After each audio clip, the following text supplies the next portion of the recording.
Bagaimana dengan pengobatan yang lagi viral? Titik, titik, titik. Apakah benar itu adalah tibun nabawi? Maka jawabannya saya ingatkan nih, terutama kepada yang punya punya jurus itu. Ya, saya ingatkan, tidak semua yang herbal tibun nabawi. Ya, tidak semua yang herbal tibun nabawi. Paham maksudnya? Yang tibun nabawi, pengobatan yang dilakukan oleh Nabi Muhammad SAW, yang ada hadisnya. Adapun yang tidak ada hadisnya, maka tidak menjadi tibun nabawi. Seperti misalkan tempe, di Arab nggak ada tempe.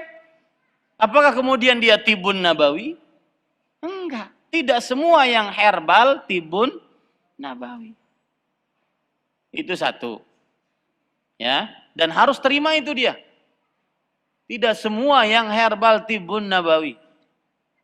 Yang ada tibun nabawi, zam-zam, madu, ya, kemudian daun bidara, kemudian yang kurma, nabi dari kurma, air rendaman kurma, tibun nabawi. Oke, kita percaya. Tetapi tidak semua yang herbal tibun nabawi. Saya nggak tahu, kunyit ada nggak di Arab? Pernah nggak ada dalam hadis Rasul kunyit? Wa ma adraka ma kunyit? Nggak ada.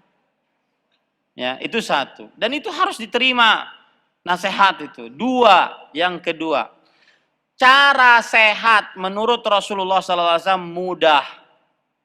Satu, kulu halalan thayyiban.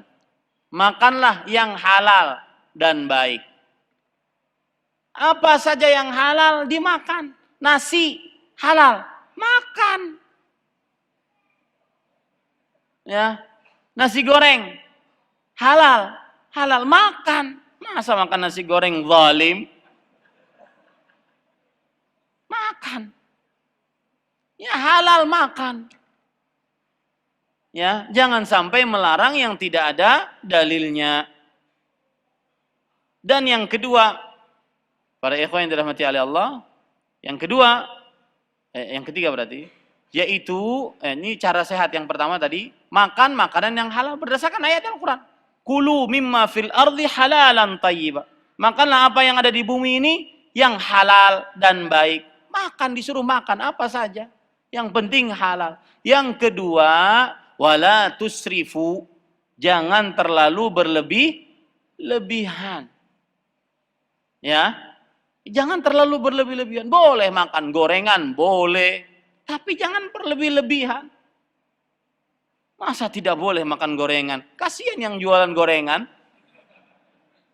Ya, kasihan yang jualan nasi goreng disebut sebagai orang-orang yang zalim. Berat loh itu. Ya, ini para ikhwan yang dirahmati oleh Allah. Kemudian yang ketiga adalah makanlah dengan adab-adab Islam. Nah, itu nasihat yang kedua. Jadi yang pertama, tidak semua herbal itu tibun nabawi. Yang kedua, tata cara makan itu sebenarnya mudah yang saya sebutkan tadi. Yang ketiga, wahai kaum muslimin yang ada di masjid ini dan dimanapun berada, isilah majlis-majlis ilmu dengan majlis-majlis ilmu akidah dan manhaj. Itu lebih utama dibandingkan majlis-majlis ilmu makanan, meramu makanan. Paham? Ya.